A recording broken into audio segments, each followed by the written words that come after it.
안녕하세요. 오늘도 우리가 하나님의 말씀을 연구를 해 보도록 하겠습니다. 지난 시간에 셋째 천사의 경험과 그리고 이 지성소 안에 있는 법궤 안에 있는 두 돌위 십계명과의 관계에 대해서 이제 우리가 말씀을 연구를 해 보았습니다. 오늘날은 대속죄일입니다. 그래서 지금은 지성소 시대이고 반드시 지성소에서 요구하시는 하나님의 거룩한 의를 우리가 믿음으로 참여하는 자들만이 예수님의 지성소의 중보 혜택을 받을 수 있기 때문에 우리가 지성소가 어떤 곳이고 지성소 안에 있는 그 기구들과의 그 관계에 대해서 어떤 관계가 있나 우리랑 이것에 대해서 하나님께서 무엇을 요구하고 있는지를 우리가 정확하게 알아야 하는 것입니다. 그래서 오늘은 지성소 안에 있는 기구들 중에서 오늘은 이 만나가 들어있는 그 금 항아리에 대해서 말씀을 나누어 보도록 하겠습니다. 이 지성소 안에 있는 그 법궤 안에는 두 돌비와 함께 이 만나가 담겨져 있는 그 금 항아리와 그리고 아론의 쌍난 지팡이가 있었죠. 그래서 우리가 지난 시간에는 지금 이 시대에 이 지성소 시대에 이 10계명 중에 넷째 계명인 이 살아계신 하나님의 인이 되는 이 제7일 안식일, 이것이 하나님과 우리 사이의 표징이고 이것이 살아계신 하나님의 인을 받는 충성의 시금석이라는 것을 지난 시간에 우리가 확인할 수가 있었습니다. 그래서 이 지성소 안에 화이 선지자께서 이제 계시 가운데 법궤 안에 두 돌비가 있었고 그 10계명 특히 네 번째 10계명이 살아 움직이는 듯 했고 그리고 네 번째 계명이 특히 영광에 하나님의 영광이 서려 있었다. 넷째 계명. 우리가 이 말씀을 지난 시간에 공부를 했습니다. 넷째 계명이 다른 9계명보다도 더 밝게 빛나고 그 주위에 영광스러운 광채가 서려 있는 것을 보고 놀라 떨면서 뒤로 물러섰다라는 이 계시를 보게 되므로 이제 이 마지막 시대에는 살아계신 하나님의 인이 되는 넷째 계명 안식일이 이 하나님의 영광이 들어있는 것임을 우리가 이제 깨달았기 때문에 안식일을 참으로 거룩하게 지킬 때 우리를 거룩하게 해 주시겠다는 하나님의 그 말씀의 약속을 또 확인할 수가 있었습니다.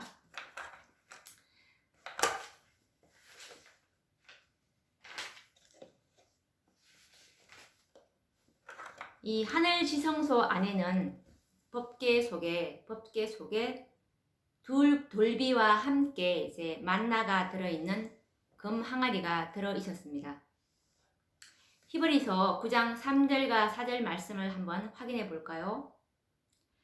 또 둘째 휘장 뒤에 있는 장막을 지성소라 일컫나니 금 향로와 사면을 금으로 싼 언약궤가 있고 그 안에 만나를 담은 금 항아리와 아론의 쌍난 지팡이와 언약의 비석들이 있고라는 이 말씀에서 이 지성소 안에는 두 돌비와 함께 이제 만나가 들어있는 금 항아리가 있음을 말씀을 통해서 확인을 해 볼 수 있었습니다. 만나는 광야에서 이스라엘 백성의 그 광야에서 옛날에 그 구약 시대 때 광야에서 하나님께서 하늘로부터 이스라엘 백성들에게 내려주신 양식이었죠. 그래서 하나님의 백성들은 때때로 이 먹는 것을 통해서 순종에 대한 시험을 받았습니다. 그때마다 불순종과 부절제의 결과로 따라오는 저주의 현상들을 그들은 겪어야만 했습니다. 이것은 우리 인류의 시조 아담도 그랬고 각 시대의 많은 사람들이 역시 먹는 문제로 이제 실족을 했었습니다. 마찬가지로 하나님께서는 만나를 통해서 이스라엘 백성들을 시험을 하셨습니다. 특별히 이 넷째 계명인 제7 안식일을 지키는지 지키지 않는지를 시험을 하셨습니다.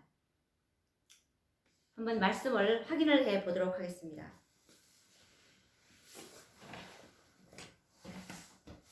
출애굽기 16장 4절과 5절을 한번 보시도록 하겠습니다.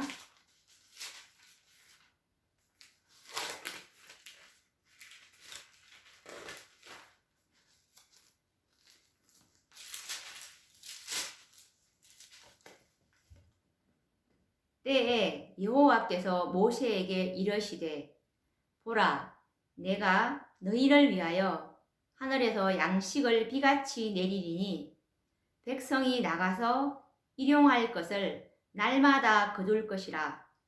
이같이 하여 그들이 나의 율법을 준행하나 아니하나 내가 시험하리라. 제6일에는 그들이 그 거둔 것을 예비할지니 날마다 거두던 것에 갑절이 되리라. 모세와 아론이 온 이스라엘 자손에게 이르되 저녁이 되면 너희가 여호와께서 너희를 애굽 땅에서 인도하여 내셨음을 알 것이요. 출애굽기 지금 16장 이 4절 5절을 우리가 읽었는데 많은 사람들이 이 하나님의 율법을 지킬 수 없는 이유가 이 먹고 살기가 너무 힘들기 때문이라고 변명을 많이들 합니다. 그런데 이스라엘 백성들의 경험에서 우리가 보게 되면 그들이 먹을 양식을 하늘에서 비같이 하나님께서 내려주셨을지라도 그들은 하나님의 율법을 지키지 않았음을 우리가 말씀을 통해서 볼 수가 있습니다. 한번 확인해 보겠습니다. 출애굽기 16장 27절에서 28절 말씀을 보시면 제7일에 백성 중 더러가 거두러 나갔다가 얻지 못하니라. 여호와께서 모세에게 이르시되 어느 때까지 너희가 내 계명과 내 율법을 지키지 아니하려느냐 라고 질책을 하셨습니다.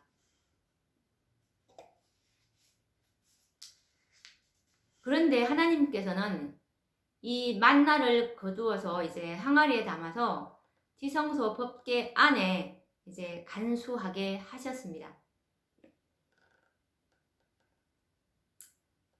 이것은 출애굽기 16장 32절 말씀에 보시면 모세가 가로되 여호와께서 이같이 명하시기를 이것을 오멜에 세워서 너의 대대 후손을 위하여 간수하라 라고 이렇게 간수하라고 이제 명령을 하셨습니다. 그런데 이스라엘 백성들은 참으로 부주의함으로 이 대대 후손에게 기념이 되어야 할 만나 항아리를 간수하는데 실패하였습니다. 왜냐하면 이 솔로몬 성전을 건축하고서 이제 지성소에 법궤를 들여 놓을 때에는 이 만나 항아리도 없었고 그리고 아론의 쌍난 지팡이는 법궤 속에 없었음을 우리가 말씀을 통해서 확인할 수가 있습니다. 열왕기상 8장 9절 말씀을 한번 보도록 하겠습니다. 그때 이 솔로몬 성전을 건축할 때는 이 만나 항아리와 아론의 쌍난 지팡이는 없었습니다. 열왕기상 8장 9절입니다.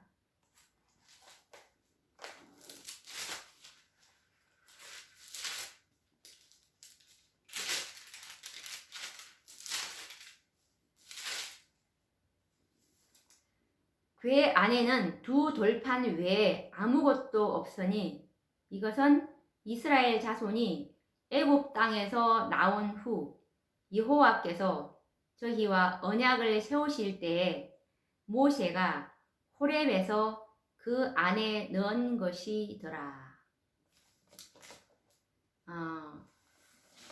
이렇게 아무것도 없었음을 우리가 확인할 수가 있었습니다. 뿐만 아니라 이 이스라엘 백성들은 두 돌비조차 이제 보관하는 일에 실패했기 때문에 이 스룹바벨 성전에는 법궤마저도 없는 텅 빈 지성소가 되고 말았습니다. 그런데 먼 훗날 이 사도 바울은 계시를 통해서 하늘 성소를 이제 보았고 그곳에는 이스라엘 백성들이 잃어버렸던 법궤는 물론이고 그리고 만나 항아리와 아론의 쌍난 지팡이가 모두 보관되어 있음을 보게 되었습니다. 우리가 다시 한번 이 말씀 확인해 보도록 하겠습니다. 히브리서 9장 3절과 4절 말씀입니다.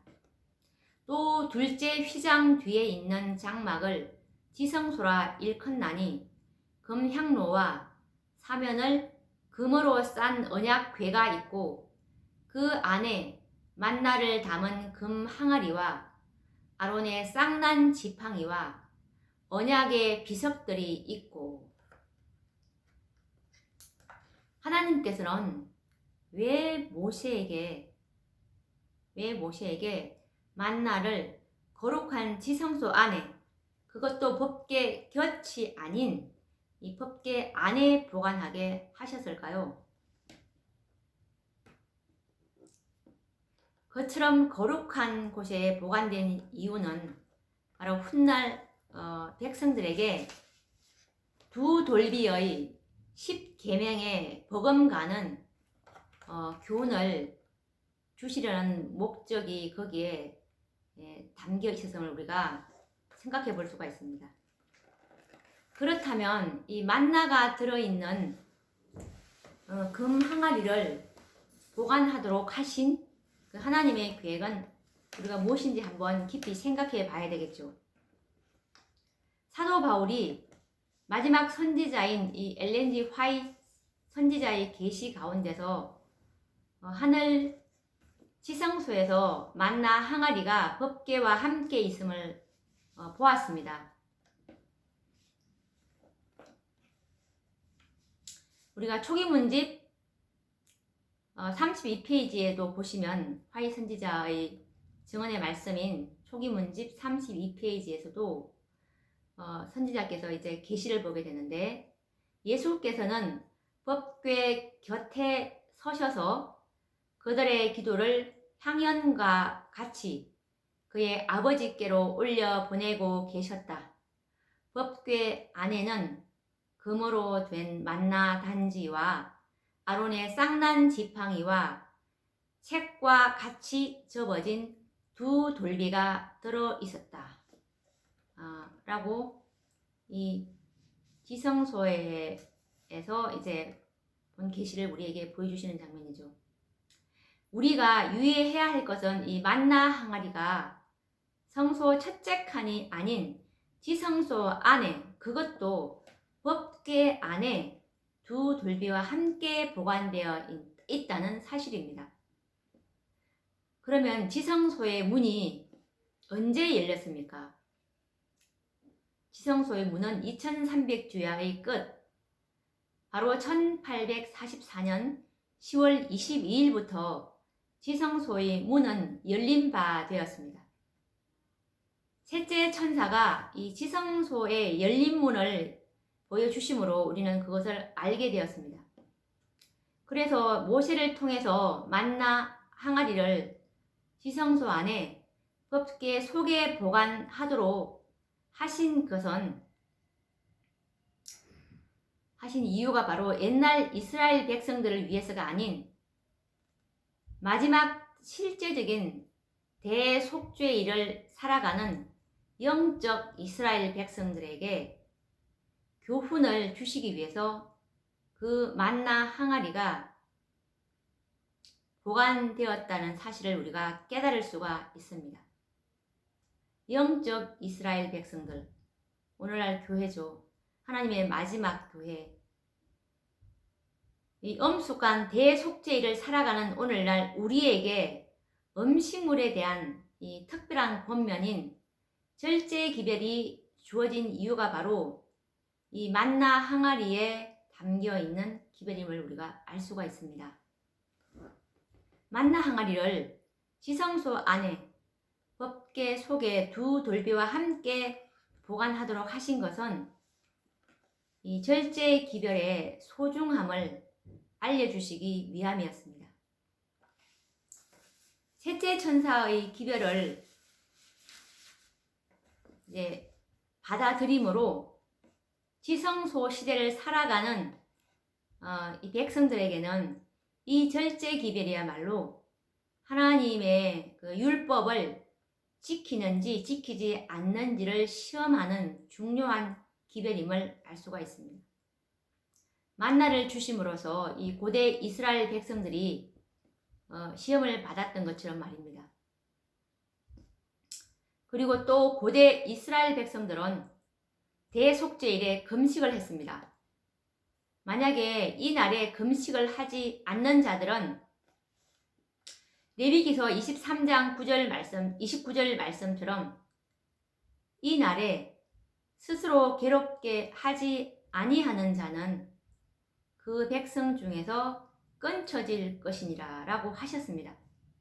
그렇다면 오늘날 실제적인 대속죄일을 살아가는 하나님의 백성들은 그럼 금식하지 않아도 되겠습니까? 실제적인 대속죄일에 이 엄숙한 날을 살아가는 백성들이 절제 기별을 도외시한다면 하나님의 백성 중에서 끊쳐지게 됨을 경고하신 말씀입니다.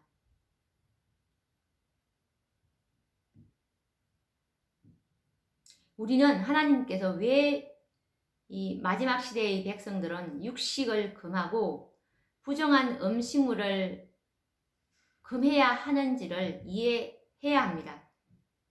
고대 이스라엘 백성들이 금식을 한 것은 공연히 이 자신들을 괴롭히는 자해 행위가 아니고 금식함으로써 정신을 이제 맑게 하고 죄를 회개함으로 마음을 정결케 하기 위함이었습니다. 오늘날 그러면 우리의 참된 금식은 무엇일까요? 우리의 참된 금식이 무엇인지 마지막 선지자인 화이 선지자의 이 권면의 말씀을 통해서 우리가 확인을 해보도록 하겠습니다. 절제 생활 160페이지에 있는 말씀입니다. 하나님께서는 단순히 당신의 권위를 과시하기 위하여 광야에서 히브리인들로부터 육식을 철회하신 것이 아니라 오히려 그들의 신체적, 도덕적 힘을 유지시켜서 그들을 유익하게 하시기 위함이었다.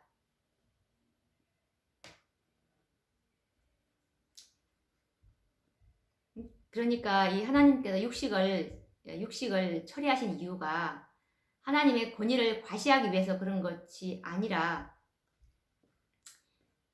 이 히브리인들의 신체적으로 그리고 도덕적으로 힘을 유지시켜서 그들에게 유익을 끼치기 위해서 그렇게 하셨다는 것입니다. 그분께서는 육식이 동물적인 정욕은 강화시키고 지성은 약화시키는 것임을 아셨다. 그분께서는 히브리인들의 육식에 대한 욕망을 충족시키면 도덕력이 약화되어 자극적인 상태가 조성되므로 그와 같은 대군이 반역적이 될 것과 또한 그들이 도덕적인 의무에 대한 민감성을 상실하여 현명한 여호와의 율법에 의해 지배받기를 거절할 것을 아셨다. 하나님께서는 무엇이 이스라엘 백성에게 최선의 것인지를 아셔서 대체로 육식을 금하셨다. 라고 말씀하고 계십니다. 이 육식을 하게 되면 동물적인 정욕이 강화되고 그리고 지성도 약화된다고 주님께서 말씀하시네요.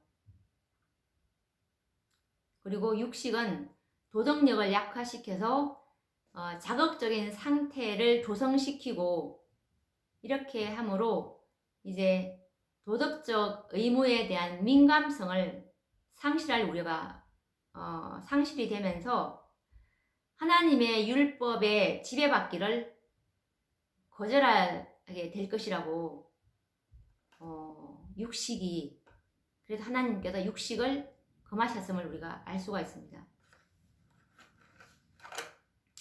하나님께서 다시 한번 확인을 해본다면 육식을 금하신 목적이 그것이 도덕성을 약화시켜서 하나님의 율법의 지배를 받는 것을 이제 거절할 걸 아시고 육식을 금하셨음을 우리가 확실히 확인할 수가 있었습니다. 그러면 오늘날이라고 해서 달라진 것이 있을까요?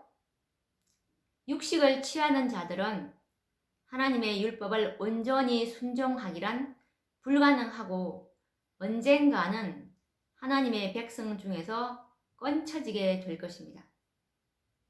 식욕의 노예가 되어서 육식을 즐기고 탐식하는 자들은 하나님의 품성을 준비하는 일에 실패하게 될 것입니다. 이것에 관련된 선지자의 말씀을 보시면 교회 정언 3권 491페이지에 보시면 식욕의 노예가 된 사람들은 그리스도인 품성을 완성하는 일에 실패할 것이다 라고 권면을 주십니다. 그리고 음식물과 식생활에 관한 권면 382페이지 말씀을 보시면 육식하는 문제에 관하여 지금 절반쯤만 개심한 많은 사람들은 하나님의 백성들과 더 이상 동행하지 않기 위하여 그들을 떠나갈 것이다 라고 말씀하고 계십니다.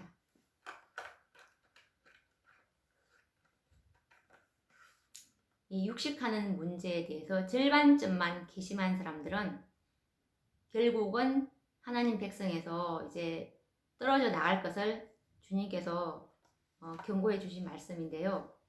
특히 오늘날 우리가 안타까운 소식을 종종 듣게 되는데 이 신성하고 거룩한 그 단에서는 목사님들 중에 아직도 이 육식을 즐기는 분들이 있다는 이야기를 이제 듣게 됩니다. 그렇다면 우리가 예수 그리스도의 계시, 예수님께서 이제 계시 가운데 선지자께서 우리 마지막 선지자께서 어떤 말씀을 주시는지 그것에 대한 권면을 한번 읽어보도록 하겠습니다. 이것은 교회에 보내는 권면 236페이지에 있는 말씀입니다. 일찍이 인간에게 주어진 진리 중에 가장 엄숙한 진리를 선포하는 복음 교역자가 된 자가 애굽의 고기 가마로 돌아가게 하는데 모범을 보일 것인가? 여기서 보시면 이 인간에게 주어진 진리 중에 가장 엄숙한 진리, 이것이 바로 셋째 천사의 기별이죠. 셋째 천사의 기별을 선포하는 이 목사님들이 애굽의 고기 가마로 돌아가게 하는데 모범을 보일 것인가? 하나님의 창고에서 나오는 11조의 녹을 먹는 자들이 스스로 자기 방종에 빠져서 저희 혈관을 흐르는 생명의 흐름을 해치게 할 것인가? 저들은 하나님께서 저들에게 주신 빛과 경고를 무시할 것인가? 신체의 건강은 은혜 가운데서 성장과 침착한 기질의 획득에 요긴한 것으로 간주되어야 한다. 만일 위장을 적절히 돌보지 아니한다면 정직하고 도덕적인 품성은 방해를 받을 것이다. 라고 이렇게 교회에 보내는 본면 236페이지에 선지자께서 말씀을 주셨습니다. 우리가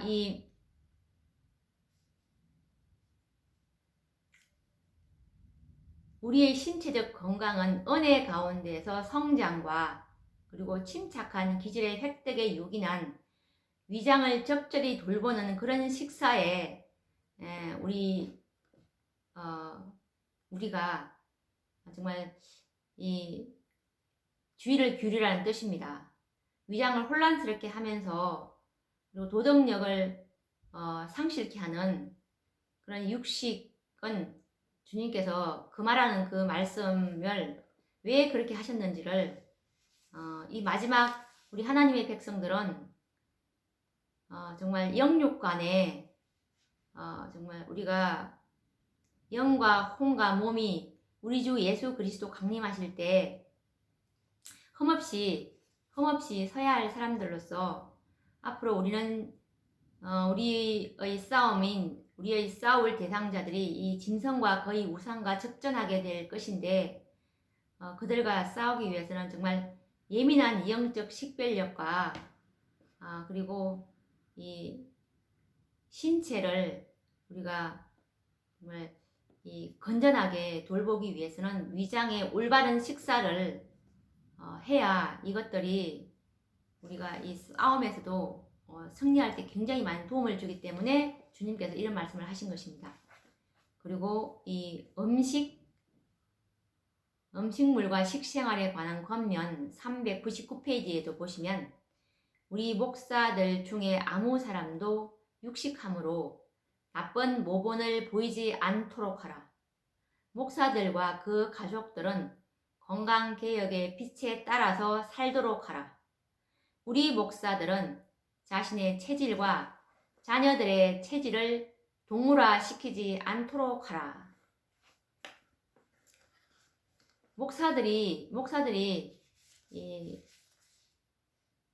목사님들뿐만 아니라 당연히 이 시대를 대속죄를 살아가는 하나님의 백성, 이 살아계신 하나님의 입맞을 자들은 정말 이 음식물에 관한 개혁을 해야 함을 말씀하고 계십니다. 그리고 이 음식물과 식생활에 관한 권면 402페이지에도 보시면 육식이 차려진 식탁에서 다른 사람들과 함께 그것을 먹는 목사들을 우리가 신임할 수 있을까? 너희는 너희 하나님 여호와께서 너희에게 명하신 명령을 삼가 지키라. 건강법칙을 범하는 사람마다 분명히 하나님의 불쾌하심을 입을 것이다. 라고 말씀하고 계십니다. 하나님께서는 우리의 영과 그리고 혼과 몸이 온전하게 되기를 원하십니다. 우리의 육체와 정신은 뗄래야 뗄 수 없는 불과분의 관계를 가지고 있는데요. 만약에 이 우리의 정신이 육체를 지배하지 못해서 부절제를 용납한다면 우리는 품성 건설에 그리스도인 품성의 완전함에 도달하는데 실패할 것입니다. 이 엄숙한 대속죄를 살아가는 우리 재림 성도들에게 이 건강 기별이야말로 참으로 귀중한 기별입니다. 그리고 반드시 순종해야 할 기별입니다. 만약에 불순종한다면 백성 중에서 총회에서 끊쳐지게 되고 말 것입니다. 이 마지막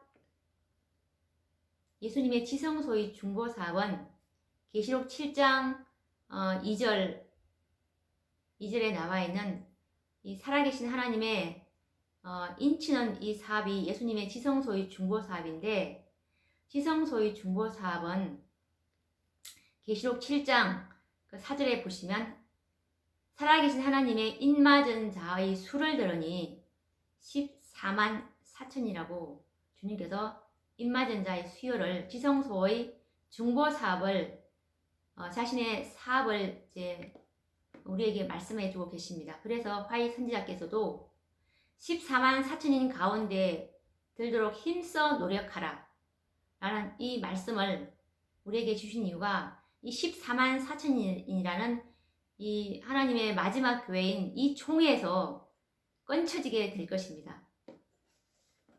이 마지막 하나님께 주신 이 지성소 안에, 법궤 안에 있는 그 항아리 속에 든 만나의 그 기별을 우리가 받지 않는다면 이 살아계신 하나님의 인을 맞는데 그리스도의 완전한 품성에 도달하는데 실패할 것임을 우리에게 알려주고 있는 기별입니다. 하나님께서 이 모세에게 명해서 만나를 담은 금 항아리를 지성소 안에, 법궤 안에 보관하도록 하신 그분의 섭리를 우리가 오늘 알아보았습니다. 그래서 우리가 이 구약시대 때 하나님의 백성들이 이제 대속죄일 날에 스스로 괴롭게 아니함으로 그 총회에서 이제 끊쳐져 나갔던 것처럼 이 마지막 시대에 살아계신 하나님의 인을 받지 못한다면 요한계시록 14장 3절에 보시면 14만 땅에서 구속함을 받은 14만 4천인 밖에는 아무도 이 모세의 노래, 경험의 노래를 배울 수 없었던 것처럼 이 14만 4천은 예수님의 지성소 사업임을 우리가 명확히 인식을 해야 되면 이것은 상징적인 그런 수요가 아니라 정확하게 하나님께서 계획하고 계시는 그런 숫자임을 우리가 말씀을 통해서 확고하게 깨닫고 계셔야 합니다. 이 모든 교회가 지금 이 14만 4천을 정말 헤일 수 없는 많은 무리 상징적으로 이렇게 가르치고 있는데 그것은 하나님의 명백한 말씀에서 정말 지지를 받지 못하고 있는 말씀입니다. 입맞은 자의 수를 들으니 14만 4천, 그리고 땅에서 구속함을 받은 14만 4천인 밖에는 그리고 이 14만 4천의 이 수요가 다 개수가 되면 예수님의 지성소 사업은 이제 끝이 난다는 것을, 은혜의 시기가 맞춰진다는 것을 우리가 마지막으로 이 말씀을 한번 확인해 보시면서 우리가 오늘 시간을 끝내도록 하겠습니다. 초기 문집 279페이지 말씀입니다.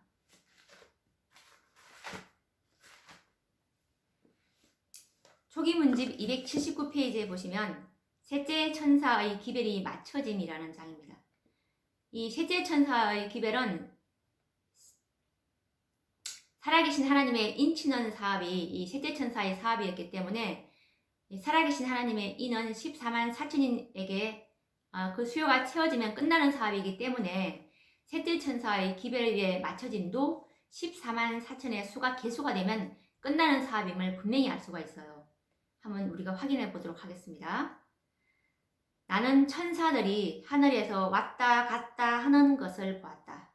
한 천사가 잉크통, 뿔로 만든 것을 가지고 지구에서 돌아와 예수님의 예수님께 자기의 일이 끝났음을 보고하고 성도들의 수가 차고 인치는 사업이 마쳤음을 보고했다. 자, 여기서 보시면 여기서 한 천사는 바로 요한계시록 7장 2절에 해 돋는 곳으로부터 올라와서 살아계신 하나님의 인을 치는 그 명령을 받은 셋째 천사입니다. 이 셋째 천사는 그 사명이 총이문집 118페이지에 보시면 곡식을 가라지에서 분리해서 인을 치는 살아계신 하나님의 인을 치는 그 천사였습니다. 그래서 이 천사가 예수님의 명령을 받고 이제 지구에 내려와서 1844년도부터 이제 이 살아계신 하나님의 인을 치기 시작하게 됩니다. 왜냐하면 예수님께서 셋째 천사를 1844년도 그분께서 지성소에 들어가심으로 내려보내셨기 때문에 그때부터 인을 치기 시작했습니다. 그런데 이 천사가 이제 자기의 일이 끝났음을 보고하고 자기의 일은 살아계신 하나님의 인을 치는 그 사명이 셋째 천사의 사명이었습니다. 예수 그리스도의 품성을 소유한 자들에게 이 인을 치는 것이죠. 완전한 품성을 이제 소유한 자들에게 이 인을 치는 사업이었는데 지성소의 중보 혜택을 받은 자들입니다. 지성소의 믿음으로 살아가는 자들. 이제 이들에게 이제 인을 쳤습니다. 성도들의 수가 차고 인 치는 사업이 마쳤음을 보고했다. 이제 14만 4천의 수가 다 쳤습니다. 살아계신 하나님의 인을 다 쳤습니다. 라고 보고를 했습니다. 그러자 나는 10계명이 들어있는 법궤 앞에서 봉사하시던 예수께서 지금 예수님께서 지금 지성소에서 봉사하고 계시죠. 10계명이 들어있는 법궤 앞에서 봉사하셨으니까 마지막 봉사인 이 죄의 도말 사업인 이 마지막 최후의 봉사를 하는 그 지성소였습니다. 지성소에서 봉사하시던 예수께서 향로를 내 던지시는 것을 봤다. 자, 향로를 내 던진다는 것은 그분의 의로 이제 중보 사업을 했었는데 이제는 중보 사업을 이제 그만두겠다는 뜻이죠. 자기 사업이 처음부터 정해져 있는 사업이지 않았습니까? 입맞은 자의 수를 들으니 14만 4천이라고 했기 때문에 이 인치는 천사가 14만 4천을 다 치고 왔다고 하니까 예수님 사업은 끝난 것입니다. 그래서 예수님은 향로를 내 던지시는 것을 보았다. 그분은 그의 손을 치켜들고 다 이루었다 하고 큰 소리로 부르짖었다. 그리고 예수께서 불의한 자는 그대로 불의를 하고 더러운 자는 그대로 더럽고 의로운 자는 그대로 의를 행하고 거룩한 자는 그대로 거룩하게 하라 라고 엄숙하게 선포하실 때 모든 천사는 그들의 면류관을 벗어 던졌다. 모든 사람의 운명이 생사간에 결정되었다. 이렇게 해서 이제 예수님께서 지성소에 나오심으로 이제 이 지구상에 살고 있는 모든 사람들의 운명은 결정되었습니다. 그들의 품성은 이제 고정되어 버렸습니다. 거룩한 자는 거룩되고 더러운 자는 그대로 더럽게 남아있는 이렇게 해서 이제 이 땅에는 예수님의 지성소 중보 사업이 끝나면 이 땅에는 이제 살아계신 하나님의 인을 받은 14만 4천인 외에는 모두가 다 짐승의 표를 받을 수밖에 없는 그런 운명이 되는 것입니다. 우리가 이것을 하나님의 말씀 그대로 가르치는 교회도 없고 이 마지막 교회 하나님께서 이끌고 계시는 하나님께서 이 마지막 날을 위해서 한 백성을 늦은 비를 받을 한 백성을 이제 그분께서 이끄시고 계시는데 그 백성들 외에는 아무도 이 계시를 깨닫지 못하고 너무나 안타까운 너무나 마음이 아픈데요. 이것을 우리가 하나님의 계획을 우리가 알아야 되지 않겠습니까? 하나님이 이런 계획을 가지고 계시구나. 이 14만 4천에 이 중보 사업이 끝나면 모든 사람의 운명이 다 끝이 나는 거구나. 그러면 내가 이 14만 4천에 들기 위해서는 어떻게 해야 되지? 우리가 이런 질문을 한번 던져봐야 되지 않겠습니까? 그래서 이 마지막 이 하나님의 모든 구속의 경륜을 가지고 있는 교회가 바로 이 현대진리연합운동이라는 이 교회인데, 네이버에 현대진리연합운동이라고 검색해 보셔서 그곳에 있는 진리는 참으로 다 완전합니다. 왜냐하면 하나님께서 늦은 비를 부어주실 교회는 완전한 진리를 가진 이 백성들이 아니면 늦은 비를 부어주실 수 없기 때문에, 그리고 늦은 비는 한 교회에게 주어지고 참 교회에게 주어지기 때문에 반드시 그 교회를 찾으셔야 하는 것이죠. 그리고 또 시간이 다 되었네요. 그러면 또 다음 시간에 이것에 또 관련된 말씀들을 계속 연구를 해 보도록 하겠습니다. 다음 시간에 뵙도록 하겠습니다. 감사합니다.